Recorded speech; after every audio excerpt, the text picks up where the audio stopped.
Okay, it has been a while since I've talked about Kingdom Hearts on this channel. Almost a year at this point, which is honestly pretty terrifying. Please God make it stop, sir. The burnout was real. I was making video after video on Kingdom Hearts, and taking a break from the series was the best possible choice I could have made. Because the dark sign is now burning brighter than ever. Coal has been added to the furnace, the fires of passion are searing flesh from bone, and that funny little mouse has my testicles at gunpoint yet again. So, let's do it. What title are we returning to after a year-long Kingdom Hearts hiatus?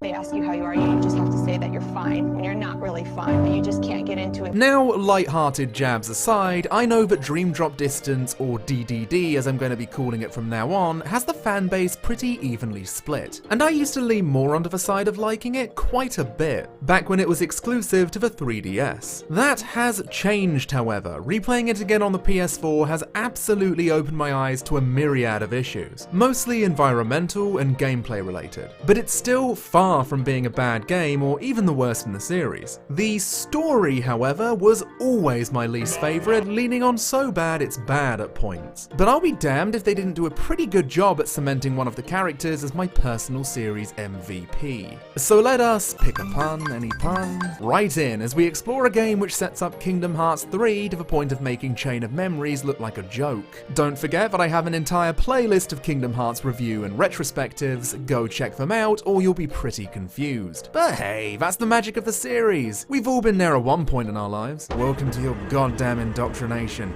The game starts, and I love how it wastes no time getting you knee-deep in the action, with a tutorial segment teaching you basic gameplay, and an age-old flashback with Braig encountering an awakened Terra Xehanort, releasing Braig's heart and giving himself the nickname Ansem. We're then brought straight back to the modern day where Sora and Riku are about to undergo the Mark of Mastery test. Although things are definitely a little different than smacking a few balls around with your mates.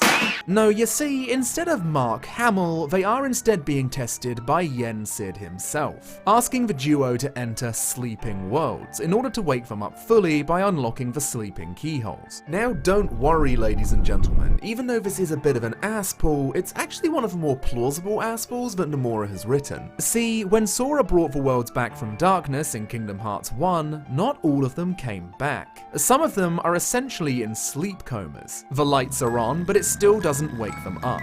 So it's up to Sora and Riku to serve as their walking alarm clocks. However, you cannot enter these worlds by conventional means. Even the Heartless can't enter these sleeping realms, and you cannot open pathways with your keyblades. This is where genuine confusion started to seep in for me, because the method of accessing these sleeping worlds is legitimately convoluted in a way that non-Kingdom Hearts players think the stories of Kingdom Hearts are like. Yen Sid uses a form of time travel to send Sora and Riku back to Destiny Islands on the day it disappeared into darkness, and this won't be the last time time travel is used in this game. I get why this scene is so confusing for people. It's barely explained at all, but Yen Sid does talk about how a certain naughty boy had to be at an exact place and time on the Destiny Islands. Back in the very place and time when the Destiny Islands were lost to darkness. And Goofy just flat out confirms it. But what if he did the same thing as Sora and Riku did,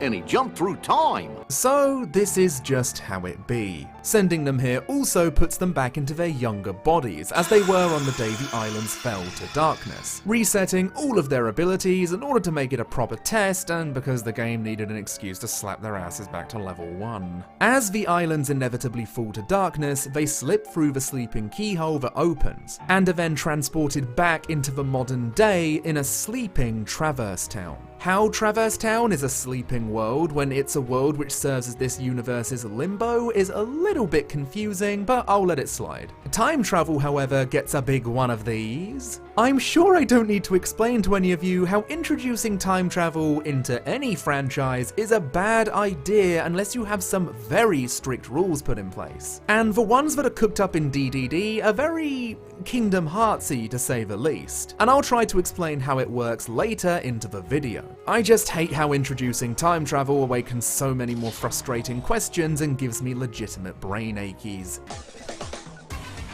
Sora, right? Well, you aren't a Final Fantasy at all. So in DDD, they do away with Final Fantasy, which is kind of prophetic if you really think about it. And Nomura instead inserts characters from a series which he produced and did the character designs for. The World Ends With You, a game where a group of young, recently deceased teens living in Japan are thrown into an alternate version of Shibuya, engaging in something called the Reaper's Game. If you win, you can either be brought back to life or can ascend into a higher state of being. There's an omniscient twink who has the power of God and anime on his side, and it looks like he's not done being a gremlin just yet, as he uses his powers to transport his young friends' dreams into the Kingdom Hearts universe in order to save their existences, where, much to his surprise, they took physical shape and still engage in the Reaper's Game within Traverse Town. Let's just say that after beating Kingdom Hearts 3, I wouldn't be surprised to see this group, and perhaps the concept of a Reaper's Game, to return in some shape or form in the future. Traverse Town and The World Ends With You gang also introduce us to two important features. One of them is the ability to drop. Dropping is a mandatory feature in DDD. Both Sora and Riku are on a timer, and even though you can delay the inevitable using items, you will eventually drop. Dropping simply means swapping between characters, so in real time it works a little bit like this.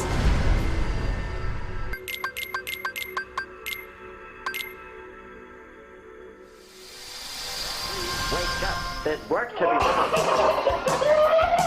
Now, you see, this would have been a great time for a collab reveal, me dropping in and all, but that seems to be like a little bit of a trope with these DDD videos, so because we're so clever, confetti! Cheering, kids! Clap, clap, clap.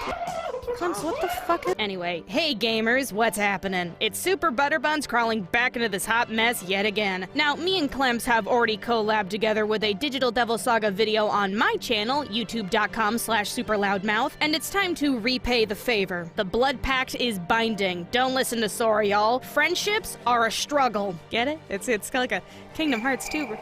Okay, anyway, so dropping is one of the gimmicks of DDD, and while it's harmless for the most part, sometimes it's not. Cause if you happen to drop during a boss fight, it doesn't matter how close you were to beating it, you will have to refight it once you return to that character. One would have hoped that having a simple switch option between Sora and Riku at the end of the level could have sufficed, cause you can do it manually through the menus whenever, but nah, they had to make dropping hurt at the most inconvenient times. And don't think I forgot drop me knots are a thing, cause they are the items that extend the fun meter if you're desperate. But here's the deal, if you have an item that negates the whole system, why have it be like this in the first place, you feel? Like, I get what they were going for, I'm all here for wacky mechanics that shake things up, but oh boy, I do not like it that if I want to make it through a boss fight stress-free, I gotta funk up my command deck with this thing. It's ugly. But dropping ain't the only D'ing you're gonna be doing, cause before Sora and Riku can even enter a world, they have to go through the dive mode minigame, where the boys show Alice in Wonderland up by flinging themselves into a portal of lights and pain so they can enter a new world delicately on their feet.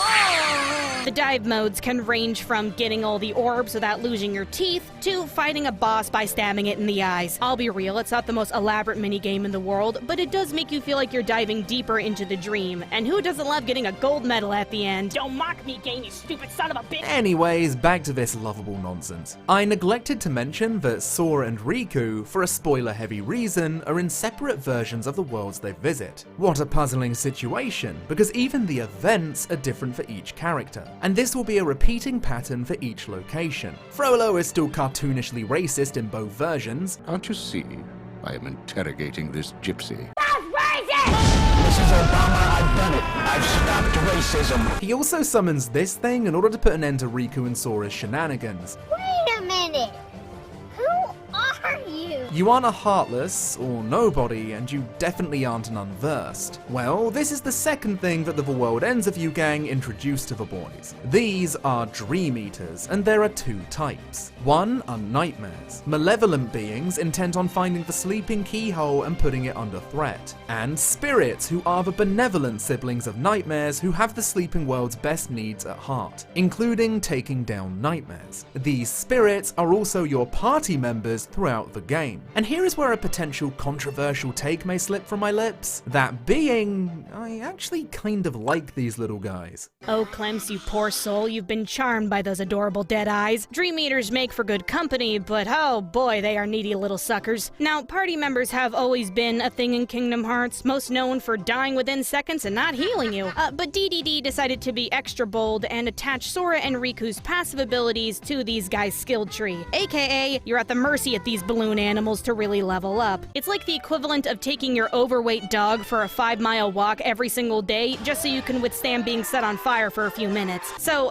can't say I'm a big fan of the Dream Eater grind, cause gosh, you'll be slaving away in the kitchen with all those recipes, but I do thoroughly enjoy all of the Link and dual attacks you can do with them in battle. Like Riku with Blade Charge and Sora with that one, you know? Cause, let's be real, it wouldn't feel like a Kingdom Hearts game unless you could destroy Darkness Reincarnate with something cartoonishly hilarious. So, points for Square Enix for ripping off Pokemon in a creative way. And even I'll admit, it is really cute that you can level up your Dream Eaters by giving them some good old TLC. Or maybe it's because I've just been brainwashed by that Playtime La La La theme. Who knows? Look, I just think the Dream Eaters are cute. And despite the fact that I find their color scheme outrageous to my pure virgin eyes, please believe me,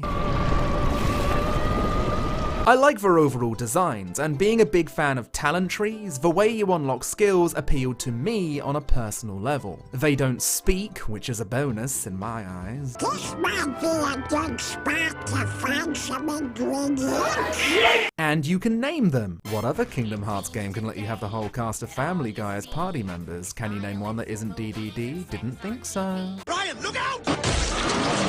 So moving on to basic gameplay. If you're used to playing something like Birth by Sleep, then DDD will not be much of a surprise for you. The deck commands are still here, and I was never a massive fan of this, but they serve their purpose just fine, and don't limit my enjoyment all that much. What this game adds to the franchise is something which has me split right down the middle. Whilst I love how amazing it makes traveling in the game, I have a problem with a feature that can break a large majority of fights outside of the endgame bosses. Flow motion, from the outside looking in, is the coolest thing to ever exist in a Kingdom Hearts game ever. At least for me, anyways. If you see things in the environment that have a faint white glow and dash straight into them, flow motion will activate, allowing you to around the arenas. This aspect of flow motion is my favourite part about DDD without a shadow of a doubt. Rail grinding only to jump off at lightning speeds and chain that jump against walls where the control is left up to you and not QuickTime events is kind of amazing. And keep in mind, this was originally a 3DS game. Kind of wild that the Osaka team were able to experiment around with this type of gameplay on a handheld cartridge and have it feel so fluid? There was a point where I was messing around with how high I could get on the map, but I was finding treasure chests in some really weird high places, which means the developers knew that people would want to play around with the new gravity-defying toy they were just handed. A game that rewards my exploration and lets me have fun, you say? A novel concept, tell me more. I just love having the freedom to explore areas like this. Climbing Notre Dame Cathedral and bypassing the entire previous room to access the higher floors was kinda sick, but unfortunately, as I said before, flow motion does come with its own set of problems. One of them being the fact that some areas are barren wastelands of empty. For a game that really wants you to flow it up, occasionally you'll be forced in areas that are no fun allowed, flat as Clemps' chest, nothing to touch, death pits, which can make some battles harder than they need to be. And inevitably, you'll start desperately hugging the walls for just a small crumb of motion, and that's no way to live. It is pretty impressive how large the levels are though, especially compared to past games. Like move the fuck over Kingdom Hearts 1 Traverse Town. DDD is here to make you feel hideous. The fan-based pie charts don't lie. Mail rooms are in, gizmo shops are out. And kudos to this title for somehow making everyone feral for Fantasia again. Ooh yeah, this is the good stuff right here. It's my song. Clemps, crank it! Yeah, talk about favoritism. If there is one world that really complements the flow motion and is easily one of the best Kingdom Hearts worlds, it's Symphony of Sorcery. On top of it being absolute eye candy, there is always something to glide and spin around on, and most of the levels are just unlocking flow motion paths so you can get lost in the clouds. Flow motion is kind of a double-edged sword though, cause yeah, it makes exploring about 10 times better, and it's great for crowd control, but it's also the fattest crutch, cause these attacks do a decent amount of damage and you can spam spam them endlessly. So here's a question. Who would win? A varied batch of attack commands that you can customize and string together to defeat your enemies with tactical precision? Or a pink-infused pole-dancing teenager? Now, I'm not trying to big brain on the discussion of balance in the happy-go-lucky anime Disney game, but DDD's combat does feel a bit lopsided since certain attacks are consistently more effective than others. Y'all like balloons? I love them. Okay, kinda lied. Flow motion is the crutch of DDD, but the balloon command is the full-functioning wheelchair. Everything else pales in comparison to this move, cause it really is as simple as send them out and pop, pop, pop to watch the health bars drop. Right, let's get back to the story. Now, Kingdom Hearts DDD is actually setting up a pretty worrisome trend in Kingdom Hearts storytelling. What? Stop laughing. I say this because DDD's story structure is set up in an eerily similar way to Kingdom Hearts 3. I don't want to get ahead of myself though, not a time traveler or anything. But what will happen is, you'll bump into this strange, white-haired, organization hoodie-wearing boy during your journey. He'll slip through a dark portal, only to appear again, usually at the very end of a Disney level, accompanied with villains from previous entries of Kingdom Hearts. And yes, they are very much the real deal. Which makes Riku's response here a little, for use of a better word, lacking? You're Ansem! Why are you here? This is the guy who spiritually violated you and threw your ass into the goddamn Shadow Realm, and your reaction to his appearance is akin to finding your brother in your room after he saved over your Spyro the Dragon file. Sora's no different, to be fair. Later into the game, Xemnas and Xigbar pop in to have a smug chuckle and fart out of existence, and Sora's only reaction is vague confusion, which is a repeating pattern for this dear boy throughout the whole game. But I embrace the darkness, and unless you hurry up and learn to do the same, your story will end just like his. I walked the road to dawn. That was pretty cringe, Riku. Appear, smug, retreat. Appear, smug, retreat. Appear, smug, retreat.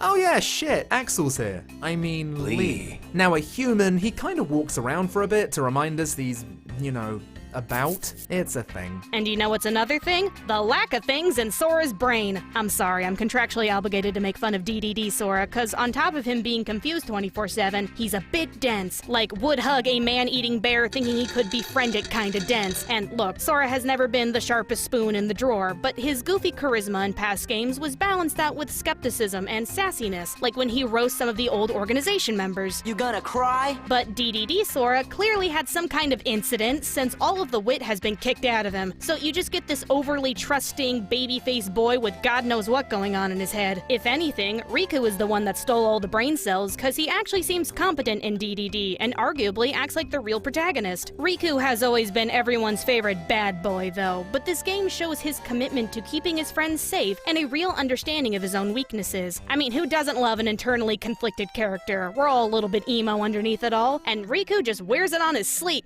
His arms, you know? You're probably wondering at this point why we haven't been covering much story. And you know what? You're absolutely right. I was wondering the same thing whilst playing the game. See, the whole appear, smug, and retreat routine I brought up earlier is the main way the story progresses. They drop a lot of hints at you, one of the bigger ones in the Tron Legacy world being that the world Sora is in is completely real and that he's strayed off the path. But then he disappears again, leaving us to ponder this mysterious statement until he bothers us again. It's a shame that due to the rules that these Disney levels have, which usually boil down to reenacting the movie story and having a South Park-esque, you know what, I've learned something moment at the end, that Nomura feels the need to cram all of the story into the final world. And it really reinforces my growing contempt for Disney worlds in terms of the narrative. Maleficent and Beast, at least in Kingdom Hearts 1 for the latter, are fun characters because they've broken the borders of their own worlds and aren't chained to simply retelling their original stories. Whilst there's always excitement wondering what new multi-billion corporate product will be included in a new game, at this stage I just want non-Disney worlds with Disney characters incorporated, like Traverse Town or Hollow Bastion, where they can grow as characters and aren't ghosts, simply retelling us a story that we already know the conclusion to. Bit of a tangent? Yeah, sorry. It's been on my mind, I guess. Mamma mia. Now, it is here, in the world that never was, the final level, where things start to unravel at a decent speed. A little too fast, some might say, but I would rather have 2 hours of non-stop informative cutscenes than standing by a dark portal at the end of every level and going psst psst psst. Sora finds it pretty strange that after awakening all of the sleeping keyholes, he still isn't home. In fact, he's still wearing the same clothes, which indicates to us that he is still dreaming. He gets interrupted by none other than Xigbar, who is also alive. And after he drops this self-aware line, Hey, let's hit these plot points in order. Oh my god, that was so funny! First, you must be wondering about your revised itinerary. he begins to explain to Sora a little about what the hell has been going on. Now, me and Buns are going to try our best to explain this in a way which doesn't force the video to go over an hour in length, and also to keep us from getting skull-splitting headaches. Xigbar begins by telling Sora that he and the rest of the smug siblings have hijacked Sora's mastery exam right from the very start. Remember this cutscene from the start of the game? Riku and Sora float through the sleeping keyhole and we see a quick vision of Potato Sack Ansem, who, if you remember, is Xehanort's heart with no physical form, who Sora met briefly on Destiny Islands in Kingdom Hearts 1. But what if I were to tell you that all of this was to set up the events of Dream Drop Distance? Yes, the main reason that Potato Sack Ansem is here is to make sure that when Sora and Riku time travel back to the Destiny Islands, all of the events of Dream Drop Distance which lead to Xigbar and crew hijacking Sora's mastery exam would take place. And that's not all. This mysterious man has also been using time travel to collect previous versions of Xehanort, which does bring up the question, which I've been avoiding for a damn good reason: how does this man time travel in the first place? Time travel? I haven't heard that phrase in a long time. Alrighty, so first of all, since it's pretty obvious at this stage, this man is Xehanort, young Xehanort, of the Xehanort family fortune. He's kind of a big deal. So way back when, Potato Sack Ansem from Kingdom Hearts 1 spoke with young Xehanort back when he was still living on Destiny Islands, and he showed him how to move backwards and forward through time. Now, time travel is the ultimate storytelling headache, but Kingdom Hearts plays by its own rules and puts up some pretty hefty guardrails. So in order to move through time, you have to abandon your body and travel as a heart. Folks with bodies cannot physically teleport through time without the assistance from disembodied hearts. There also has to be a version of yourself at the exact point in time you teleport to, and you cannot change things that are destined to happen. You also cannot teleport past points in time where fate has not been decided yet. Capiche? Hope you're all paying attention because this will be on the test. But the whole point of the time travel crap is so that young Xehanort can send himself through time thanks to the lone heart Ansem in a trench coat, speak to the past and present versions of himself, and coordinate their final Grandmaster plan to conquer Kingdom Hearts. Bum bum bum! My brain hurts. Suspension of disbelief is really the phrase of the day, y'all, cause if you're wondering how all of these different versions of Xehanort can exist at the same time with bodies, well, that detail has actually been answered in Kingdom Hearts 3 Remind. Won't spoil it, but in a universe where scientists can basically, you know, make people, bringing a few characters back ain't that tough. Not to get ahead of ourselves, though. But I'm seeing those out there with no Kingdom Hearts experience other than Clemps' playlist ask, but wait, if Xemnas is a nobody, as in a being with no heart, how does he have a heart that can teleport to begin with? Well, it turns out that Xemnas is a big fat stinky liar. You see, nobodies start out as beings with no hearts, but gradually over time, through experience and dramatic schlock,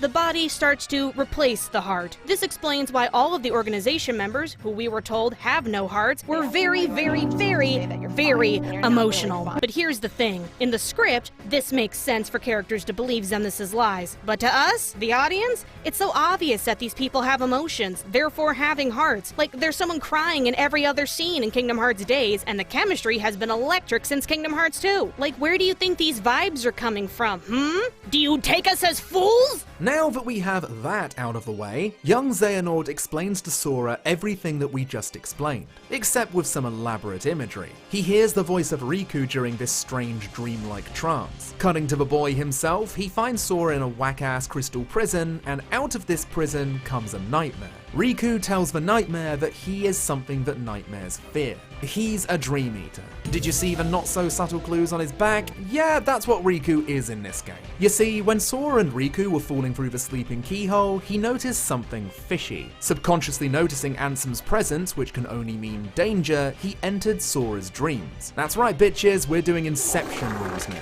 Riku was never in the sleeping worlds. He was instead going through Sora's dreams of said worlds. By protecting Sora from the nightmares that exist within his dreams, he acts as a white blood cell fighting back infection. Sora, meanwhile, is having a doozy of a day. In the nightmare, you could say that his heart is also dreaming. All fucking 3 of them. We see characters appear and disappear in the blink of an eye, taking us on an emotional roller coaster, and the brakes just don't work. Although I do love this very self-aware comment that Sora drops. What is going on? Welcome to the club. How does it feel? Does it hurt? The next big revelation, see, didn't I tell you that this train had no brakes, is that the reason they were creating Kingdom Hearts in Kingdom Hearts 2 was so that they could hook up all of the Organization 13 members and turn them all into Xehanort vessels. Me? I'm already half Xehanort. This will never not be funny to me.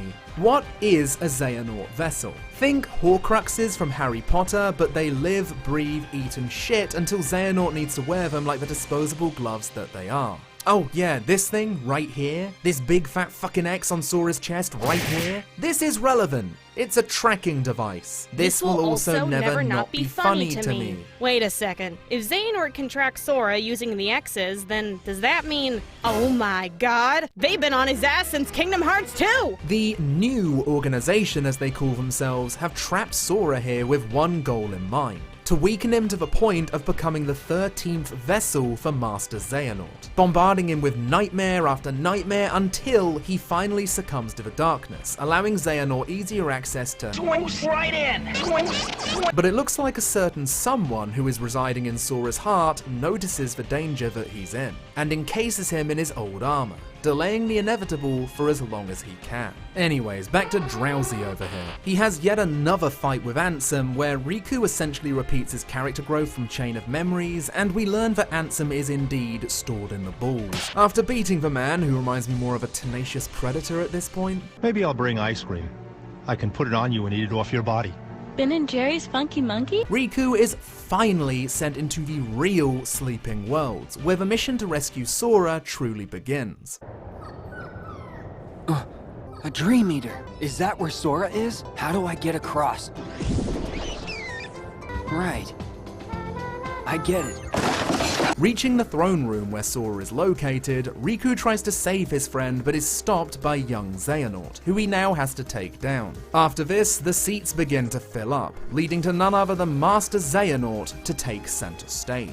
So Tall, Tan, and Bald here explains how massive his brain is for basically planning all of this since the beginning and was prepared for every eventuality. He then spills all the beans that he plans to forge the X-Blade to unlock the real Kingdom Hearts. You know, the real one. Not all those half-ass fake ones from the past games, those don't count. But apparently, the original X-Blade that was destroyed in the ancient Keyblade War was shattered into 20 pieces, 7 of light and 13 of darkness. So Xehanort intends to use his own darkness in these new 13 vessels to clash against the 7 lights in hopes of reforging the actual real X-Blade. Because the one in Birth by Sleep was a fluke oops-a-daisy apparently.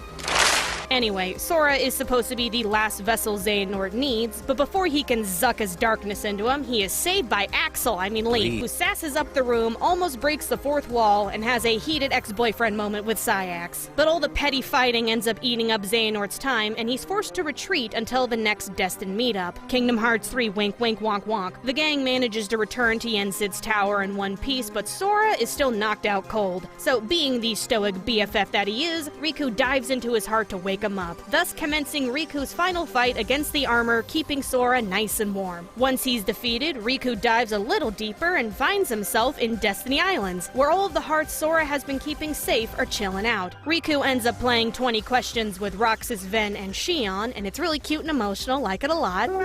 But surprise, surprise, Data Ansem is also in here? You know, Ansem the Wise? He explains that he hid his research in Sora way back when, since he's so dang lovable, and he believed that his connections might be the key to reviving everybody that was once lost. This is all very somber and weird at the same time, but after his big spiel, he does let Riku know that by defeating the Nightmare Armor, Sora is now awake. So it's mission accomplished. Riku has successfully gained the power of waking. So with that said and done, the Mark of Mastery is now complete. And to no one's surprise, if you've been following the story up to this point, Riku passes, becoming a Keyblade Master, and Sora fails. See, this is the part of Sora that I actually really love. He failed, but he's more happy for his friend passing the test, showing no sign of disappointment whatsoever. It's sweet, it's just a shame that he's treated like the world's biggest idiot throughout a majority of this story, which ended up making me dislike him throughout a majority of the game. What? You want to be a Keyblade Master? But I just couldn't get mine to materialize. Must be in the snap of the wrist or something. Oh. Wow, cool. The game wraps things up with Sora taking one final visit into the Sleeping Worlds to hang out with his Dream Eaters, as the rest of the gang try to gather their 7 Guardians of Light for their upcoming battle with Master Xehanort and his new Organization 13. One of these Guardians decides to show herself right at the cutting off point for the secret ending, indicating that Nomura may have some grand plans in store for one of the series' most underused protagonists. Oh, if only we knew.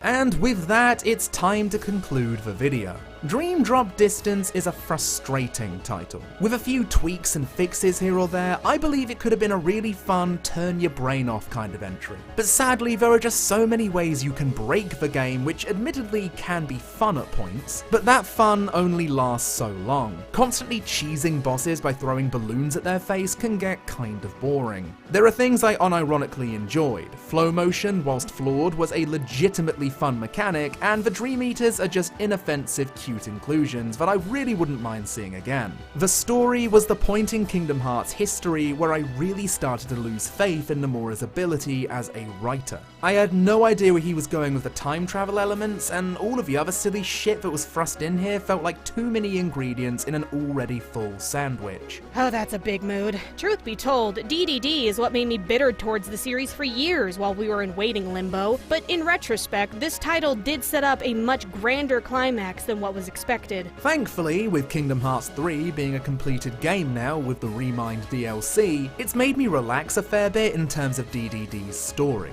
It was a necessary inclusion to the series, and despite punching the audience in the face with new information with no time to rest, it certainly was a memorable journey because of that exact reason. It's a ride, the kind you can watch with friends and scream at the screen again and again. I'd of course like to thank SuperButterBuns for her assistance in this video. We brainstormed a bunch over Discord chat, which made a lot of the more complicated parts of this story much more easier to boil down. Take a bow. I would take a bow, but I have no legs. But seriously, Kingdom Hearts can be an absolute clusterfuck to break down sometimes, but it's also unapologetically energetic, bold, and adorable, with a story that keeps you guessing no matter what, which is why it's so fun to talk about. So thank you, Clemps, for having me join in on the yells, and if you want to hear more yelling about video games, then consider checking out my channel, SuperButterBuns. And with that, we're signing off. After you've gone to check her channel out, I've not only collabed on the aforementioned Digital Devil Saga video, but the Bloodborne for Experts series as well.